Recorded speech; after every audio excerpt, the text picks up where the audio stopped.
बहुत सालों पहले एक छोटे से गांव में दो शख्स एक दूसरे के पड़ोसी थे।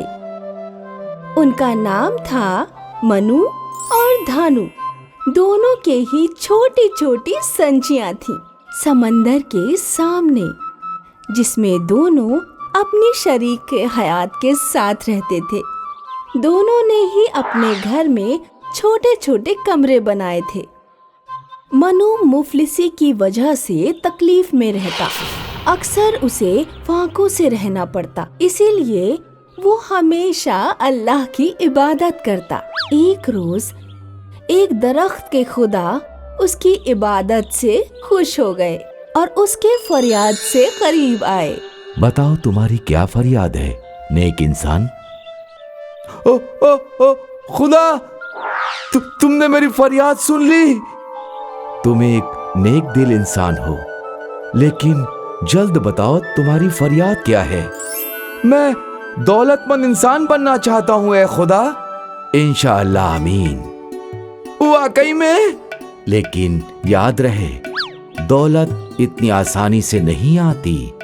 मैं तुम्हें नहीं बताऊंगा कि तुम्हारी दौलत कैसे आएगी, वो तुम्हें खुद ही ढूंढना पड़ेगा।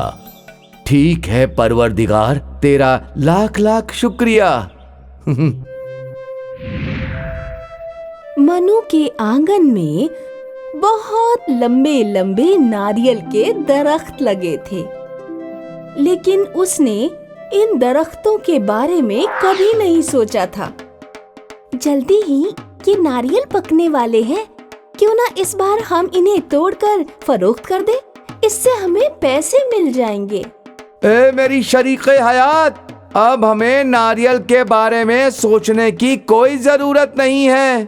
जल्द ही हम अमीर शख्स बनने वाले हैं, बस इंतजार करो। ओ लेकिन मनु को इस बात का इल्म नहीं था कि खुदा ने उसके ऊपर रहमत इन्हीं नारियल पर की थी। इसके जरिए खुदा इम्तिहान लेना चाहता था। बड़ी अजीब बात है, कल तक तो ये नारियल छोटे छोटे थे, लेकिन आज ये बिल्कुल पके हुए लग रहे हैं। क्या तुम्हें भी ऐसा लगता है? वाकई? क्या वाकई में ये इतनी जल्दी पक गए हैं? हाँ, तुम्हें ऊपर जाकर इन्हें तोड़कर लाना चाहिए। जाओ, इन्हें बाजार में फरोख्त कर आओ। आज ही करना पड़ेगा, आज मेरा दिल नहीं है। लेकिन नारियल पक गए हैं, वो तुम्हारा इंतजार नहीं करेंगे। ओ नहीं, आज मेरा काम करने का दिल नहीं कर रहा है, और नारियल कहीं भाग थोड़ी ना जाएंगे। ये काम मैं कल करूँगा। खैर, क्या आज तक किसी निकम्मे इंसान से कोई काम करा पाया है? लेकिन जब मनु अपना निकम्मापन दिखा रहा था, उसी शब धानु अपने आंगन में बैठा हुआ था। चिलचिलाती चमचमाती कितनी हसीन खूबसूरत शब है। ऐसी शब में तो मौजिज़ात होते हैं। ए खुदा, आज की शब मेरे साथ कोई मौजिज़ा हो जाए। काश परवरदिगार मुझे भी बेइंतहा दौलत मिल जाए।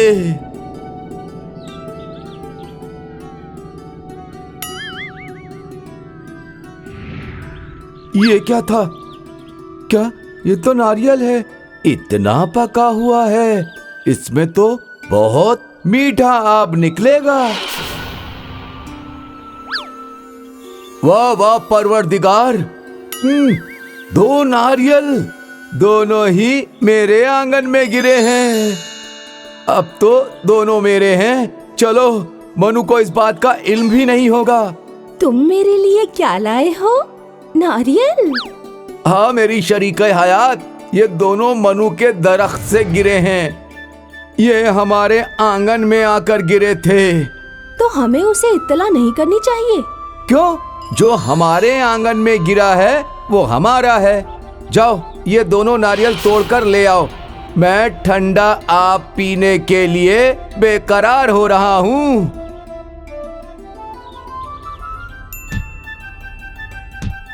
ये क्या है? یا میرے خدا، یہ تو سونے کی اشرفیاں ہیں۔ اس ناریل میں تو سونے کی اشرفی ہے۔ مجھے یقین تھا کوئی معجزہ ہوگا۔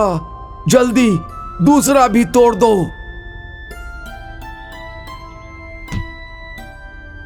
دو ناریل میں 2 سونے کی اشرفیاں، میں تو بہت خوش نصیب ہوں۔ مجھے پورا اعتماد ہے کہ اس ناریل کے درخت میں ہر ناریل میں سونے کی اشرفی ہے۔ ذرا سوچو تو صحیح، اگر ہمیں وہ ساری سونے کی اشرفیاں مل جائیں تو ہم دولت مند بن جائیں گے۔ تم دیکھتی جاؤ شریک حیات، منو کو اس بات کا علم بھی نہیں ہوگا کہ ناریل میں کیا ہے۔ تمہیں اپنے ہوشیار شوہر پر فخر کرنا چاہیے۔ ارے منو، کتنی خوشگوار صبح ہے نا؟ ہاں دھانو، لگتا ہے تمہارے ناریل پک گئے ہیں۔ کیا تم انہیں توڑنے والے ہو؟ معلوم نہیں، ابھی کام کرنے کا دل نہیں ہے۔ دھانو بھائی جان، مجھے نہیں لگتا کہ یہ ان ناریل کو کبھی توڑیں گے۔ آپ کو تو پتا ہی ہے کہ میرے شوہر کتنے نکمے انسان ہیں۔ فکر نہ کرو، ویسے ہر کوئی ناریل کے اتنے لمبے درخت پر نہیں چڑھ سکتا، شاید اسے ڈر لگتا ہے۔ اگر تم چاہو تو میں توڑ کر لا سکتا ہوں، اور ہاں، تمہاری اجازت ہو تو میں بازار جا کر فروخت بھی کر آتا ہوں۔ جو مال ملے گا لا کر تمہیں دے دوں گا۔ کیا تم کرو گے؟ ہاں بے شک، کوئی پریشانی نہیں ہے۔ اگر تم چاہو تو میں سارے درخت خرید لیتا ہوں۔ ہاں، تم اتنا سوچ کیوں رہے ہو منو؟ میں تمہاری مفلسی بھی ختم کر دوں گا، اور تمہیں تمہارا معاوضہ بھی مل جائے گا۔ نہیں، میں درخت نہیں بیچوں گا، معاف کرنا، میرے دادا جان نے لگایا تھا، تم اس بات سے واقف ہو۔ البتہ ٹھیک ہے، لیکن یہ ناریل تم کسی کو نہیں دو گے، ٹھیک ہے؟ اب اتنا تو کر ہی سکتے ہو۔ ٹھیک ہے، میں تم سے وعدہ کرتا ہوں، چلو اب بیعت لے لو۔ اس طرح دھانو کا خاندان آلسی نکمے منو کو لوٹتے رہے۔ دھانو درخت پر چڑھ کر ناریل توڑ کر لاتا اور انہیں بازار میں فروخت کرنے کا ڈرامہ رچتا۔ دراصل وہ ناریل اپنے گھر کے اندر لے جاتا اور واقعی میں ہر ناریل سے سونے کی اشرفی نکلتی، اور اس طرح سے منو کو دھوکہ دے کر دھانو اور دھانو کی بیوی دولت مند بنتے چلے گئے۔ وہ طلسمی درخت ناریل دیتا رہا اور دھانو انہیں فروخت کرتا رہا، اور اس کا گھر عالیشان ہو چلا، اور جلد ہی وہ پورے دیہی علاقے کا سب سے دولت مند انسان بن گیا۔ دوسرے طرف منو، جسے کوئی اندازہ نہیں تھا، جو چند رقم جمع کر کے خوش تھا جو اسے دھانو سے ناریل کے عوض میں ملتے تھے، لیکن منو کی بیوی بہت عقل مند تھی۔ ایک روز دھانو اور اس کی بیوی کتنے دولت مند بن گئے ہیں، کیسے؟ سمجھ نہیں آتا کیسے دولت آسمان سے برس رہی ہے۔ محنت مشقت کرتا ہے۔ چلو جی، ہمیں دوسرے لوگوں کے نصیب سے حسد نہیں کرنی چاہیے۔ مجھے کسی طرح سے حسد نہیں ہے، لیکن کون سا کام ہے؟ میں نے اسے کوئی کام کرتے ہوئے نہیں دیکھا سوائے ہمارے ناریل فروخت کرنے کے، اور واقعی میں وہ بہت دولت مند ہو گیا ہے، تو پھر اسے ہمارے ناریل بیچنے کی کیا ضرورت ہے؟ لیکن یہ تو اچھی بات ہے نا، کیوں؟ مجھے لگتا ہے کہ دال میں کچھ کالا ہے۔ جب سے اس نے ہمارے ناریل فروخت کرنے شروع کیے ہیں، تب سے وہ دولت مند ہوا ہے۔ یہ نکما پن چھوڑو اور جا کر دیکھو منو۔ ارے ایک بار بھی تمہارے بھیجے میں بات بیٹھ گئی تو خدا بھی اسے بھلا نہیں سکتا۔ ٹھیک ہے، آج شب میں چل کر دیکھتے ہیں۔ وہ دونوں وہاں ہیں، चलो चलकर देखते हैं वो क्या कर रहे हैं। मुझे थोड़ा अजीब सा लग रहा है। खामोश रहो निकम्मे इंसान। मुझे लगता है कि अब हमें एक बड़ा आलीशान घर खरीद लेना चाहिए, इस देही इलाके के बाहर, शहर के करीब करीब। खरीद लेंगे, थोड़ा सब्र रखो मेरी हुस्न बहार। पहले जाओ और जाकर नारियल लेकर आओ, जरा देखें तो सही आज हमने कितना कमाया है। ठीक है। आपने देखा जी, हमारे नारियल में सोने की अशर्फियां हैं। यही तो मैं सोच रही थी कि ये इतने दौलतमंद कैसे बन गए।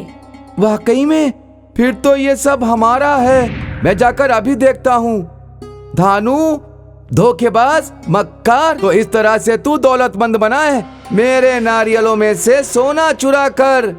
मुझे समझ में नहीं आ रहा है कि तुम क्या कह रहे हो मनु। मैंने सब देख लिया है, मुझसे फरेब मत करो। तुम्हारी सारी दौलत मेरी है। मक्कार, बेवकूफी की बातें बंद करो और मेरे घर से बाहर निकल जाओ। मैंने तुम्हारे नारियल खरीदे हैं, जो उसके अंदर जो कुछ भी है वो मेरा है।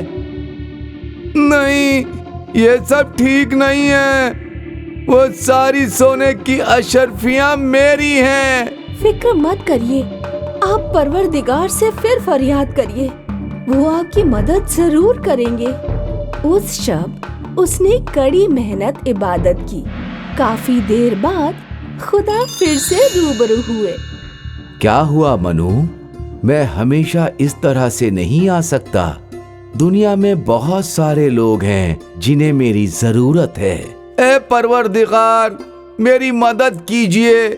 धानु मेरे सोने की अशर्फियां चुराता रहा। मुझे इल्म है, मैंने सब कुछ देखा है, लेकिन इसमें मैं कुछ नहीं कर सकता।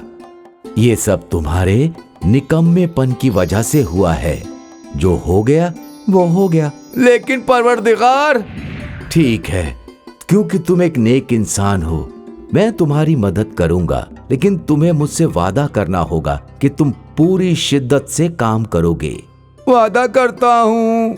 तुम खुद अपने दरख्तों पर चढ़ोगे। हाँ परवरदिगार, बिल्कुल जरूर चढ़ूंगा, लेकिन मैं उस चोर धानु को सबक सिखाना चाहता हूँ। उसकी फिक्र ना करो, वो एक फरेब मक्कार है, उसका फल उसे जरूर मिलेगा। उस शब अब मनु मुझे अपने नारियल नहीं फरोख्त करेगा, अब इन्हें मुझे चुराना ही पड़ेगा।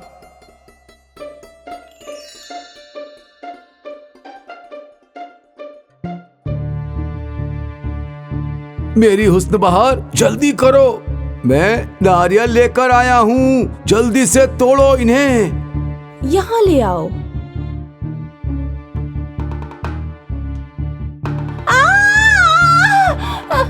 क्या हुआ? क्या हुआ? यहाँ नारियल में तो बिच्छू है। ए खुदा, भागो मेरी हुस्न बहार, भागो भागो। नहीं, ऐसा मत करो, कोई हमें इन बिच्छू से बचाओ। मनु, मैं ऐसा क्यों करूं? ये सब तुम्हारे नारियल में थे, लेकिन तुमने तो कहा था कि नारियल के अंदर जो कुछ भी है वो तुम्हारा है ना? अलविदा धानु, बिच्छू के साथ लुफ्त लो। धानु और उसकी बीवी को अपनी गलतियों का एहसास हुआ। बिच्छू ने उन्हें बहुत परेशान किया, लेकिन जब वो चले गए, उन्होंने मनु से जाकर माफी मांगी और उन्होंने अपनी दौलत को उनके नाम तकसीम कर लिया। दोनों खानदान खुशी खुशी रहने लगे और जब उनके पास काफी दौलत हो गई, उन्होंने देही इलाके के लोगों में दूसरे देही इलाके के लोगों में भी तकसीम कर दी। नारियल का दरख्त जब तक रहा, उसकी नारियल में सोने की अशर्फियां निकलती रहीं।